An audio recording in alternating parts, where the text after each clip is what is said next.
Uma outra situação em que aparece o vetor gradiente são nas chamadas derivadas direcionais. Vamos tentar entender rapidamente o que significa essas derivadas direcionais. Então eu vou pegar uma função novamente de duas variáveis, um ponto do meu domínio e um certo vetor qualquer unitário, tá? Eu vou supor que existe um número real tal que quando eu pego a partir daquele ponto e sigo pela reta na mesma direção e sentido do meu vetor U indicado, ele continua dentro do meu domínio. Ou seja, basicamente o que a gente tem é isso, né? Imagina essa situação aqui em que você tem o domínio da sua função f, tá? Domínio da sua função f, em que a função pode ser aplicada. Esse é o ponto x0 e y0 correspondente. E eu tenho um certo vetor u indicando uma certa direção. O que me interessa é que eu estou admitindo que se eu sigo por essa reta no sentido t positivo ou t negativo, eu consigo uma certa faixa de valores em que essa reta está inteiramente contida no domínio da função. Tá? Por que nós estamos fazendo isso? Nós estamos pegando uma restrição, vamos pegar uma restrição da minha função em cima dos valores que estão nessa reta. Ou seja, quando eu faço isso, é como se eu estivesse pegando uma curva dentro da minha imagem, da minha função. Tá? Eu estou restringindo o domínio que a função é aplicada. E a partir do momento que eu faço a composição da minha f com esta curva, o resultado é uma função de uma variável. Então faz todo sentido calcular a derivada da função como se fosse nessa direção de u. Tá? É como se eu estivesse calculando a derivada da f em cada uma das regiões. Se nós pensarmos bem, quando a gente pegou a derivada direcional, a derivada parcial, a gente considerou o ponto e fez a derivada no sentido do eixo do x e depois no sentido do eixo do y. Então, as derivadas parciais nada mais eram do que derivadas direcionais em que o vetor coincidia com o vetor do eixo x e o vetor do y coincidia com o vetor do eixo do y, tá? Derivada em relação a y. Então, a derivada direcional é uma generalização do conceito de derivada parcial. Então, nós vamos definir aqui a derivada direcional de f na direção do vetor u. Lembra que o vetor u é unitário, tá? Sempre. E vai indicar por df derivada direcional de f na direção de u. Observe que eu estou indicando aqui um vetor em cima da variável da letra u, para indicar que isso aqui é uma derivada direcional e não de variável. Então eu tenho que a derivada direcional de f em relação a u vai ser dada pelo limite da função no ponto x0 mais a vezes t, y0 mais b vezes t, menos f de x0 sobre 0 dividido por t. Observe que exatamente isso aqui é o ponto que eu estou seguindo pela minha reta, tá? Na direção AB, que é exatamente a direção do meu vetor u. Bom, é claro que a gente poderia fazer isso para calcular os limites, as derivadas direcionais a partir dos limites. Só que a gente consegue simplificar um pouquinho mais, né? Se a função for diferenciável, né, nesse ponto, e você definindo a curva gama como sendo exatamente a minha reta, partindo do x0 e y0, mais t vezes o vetor u, ela vai descrever exatamente o x0 mais at e y0 mais bt, que é o que a gente tem aqui em cima. Então isso aqui nada mais é do que f de gama de t. Então eu tenho aqui que a derivada direcional de f em relação a u, na direção de u, vai ser o limite de f de gama de t. Aqui é o gama de t0, então menos o gama de 0, na verdade, né? Porque t igual a 0 vai dar exatamente o ponto x0 e y0, tá? Dividido por t. Dividido por t, que é da derivada. Ora, mas isso aqui é a definição de você fazer a derivada da função composta da f com a gama. E como essa é a derivada da função composta, é o primeiro caso da regra da cadeia.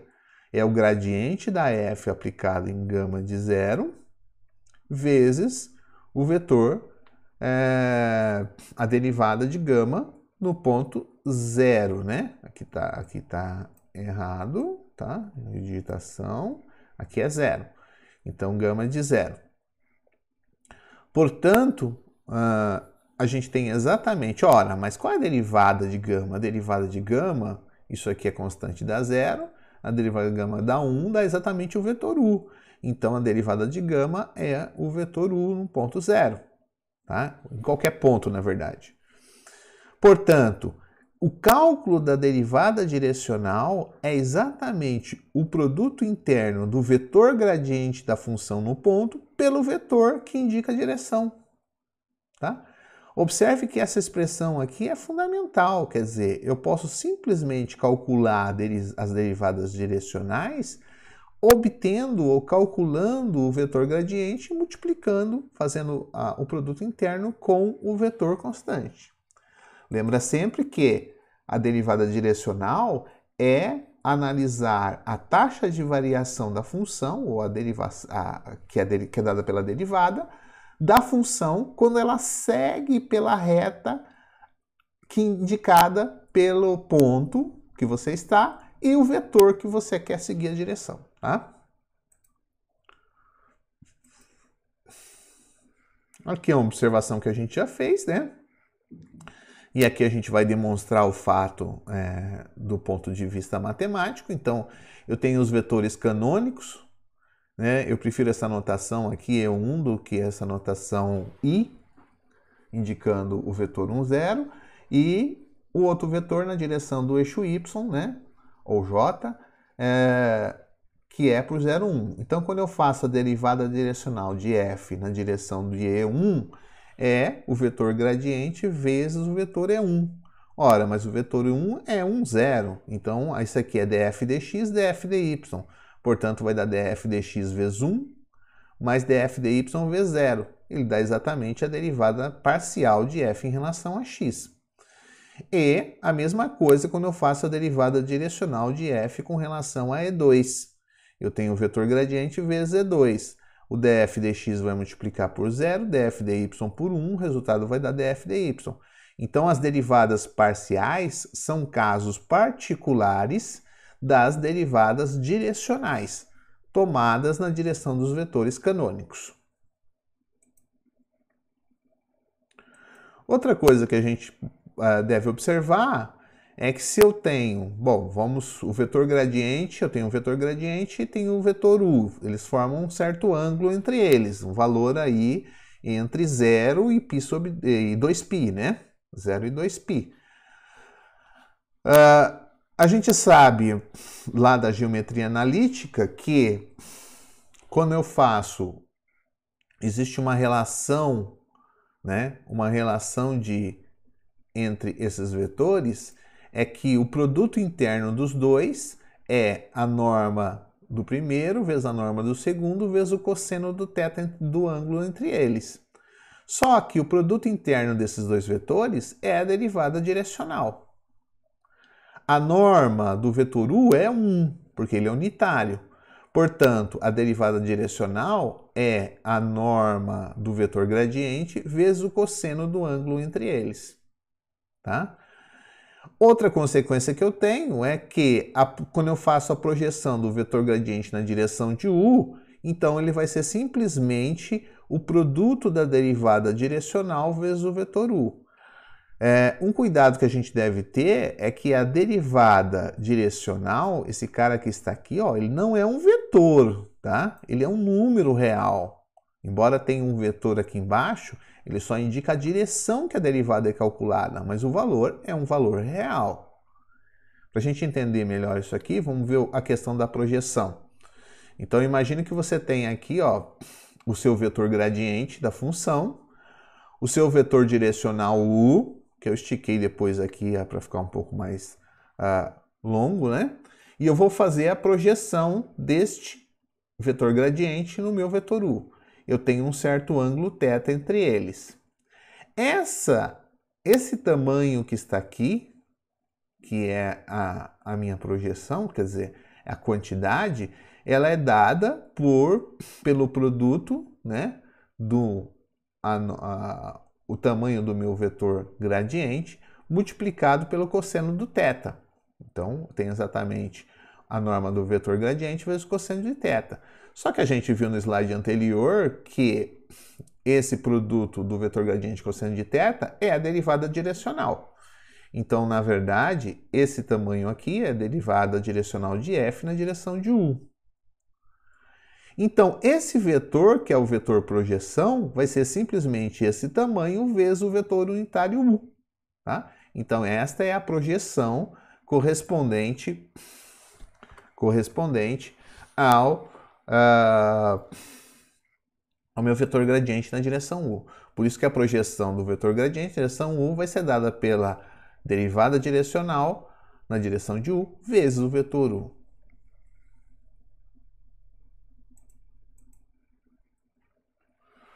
Bom, agora nós temos um resultado muito interessante e muito importante, porque você pode pensar o seguinte, voltamos lá no gráfico.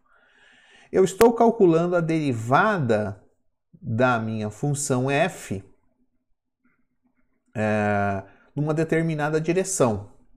Então, quando eu vou fazendo essa direção aqui variar para todas as posições possíveis, o resultado disso vão ser valores diferentes para cada situação, cada uma dessas regiões, tá?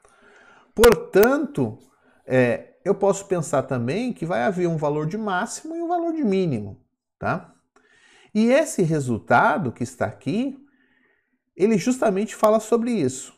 Se eu tenho uma função definida num aberto A, que é diferenciável no ponto, e que o vetor gradiente não se anula, então o maior valor da derivada direcional vai acontecer quando o meu vetor que eu estou tomando é exatamente o versor do vetor gradiente. O que é o versor? É o vetor unitário correspondente de mesma direção e sentido, tá? Então, significa que de todas as posições que eu posso procurar por aqui, a que tem maior crescimento da função f vai ser justamente a direção indicada pelo vetor gradiente. Então, vê como o vetor gradiente é fundamental para a análise da minha função, tá?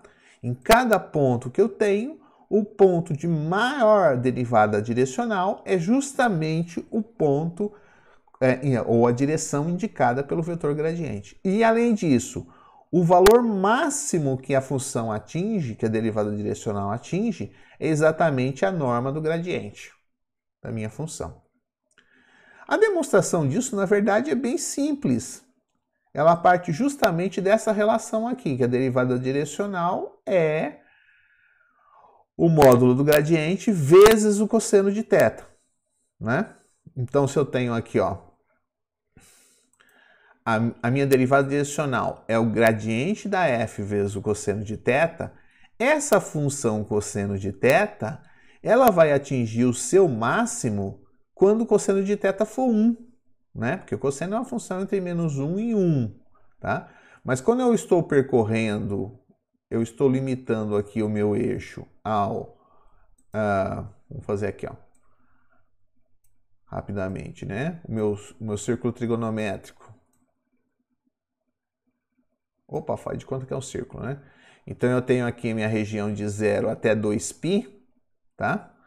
Na verdade, o maior valor vai ser atingido no zero, porque aqui vai ser, o cosseno vai ser 0, aqui vai ser menos 1, aqui vai ser 0 de novo, ele volta para tentar chegar no 1, mas como eu não atinjo a região de 2π, né? O 2π está excluído, então eu vou atingir isso no zero. Então, o cosseno é máximo quando θ é igual a 0.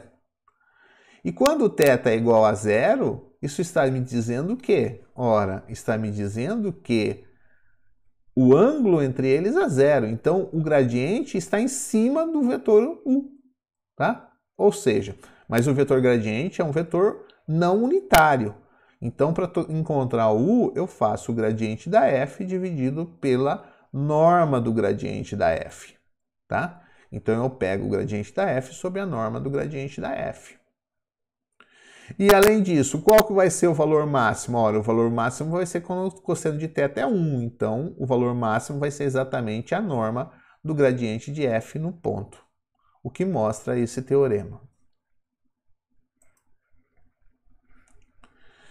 Então, o resultado fundamental que esse teorema diz é que a direção e o sentido do gradiente de f é o que deve ser tomado para o maior crescimento da função. Então, dado uma função, se eu estou num determinado ponto da minha função, eu consigo descobrir que direção do domínio eu devo seguir para que a função cresça o máximo possível. Tá?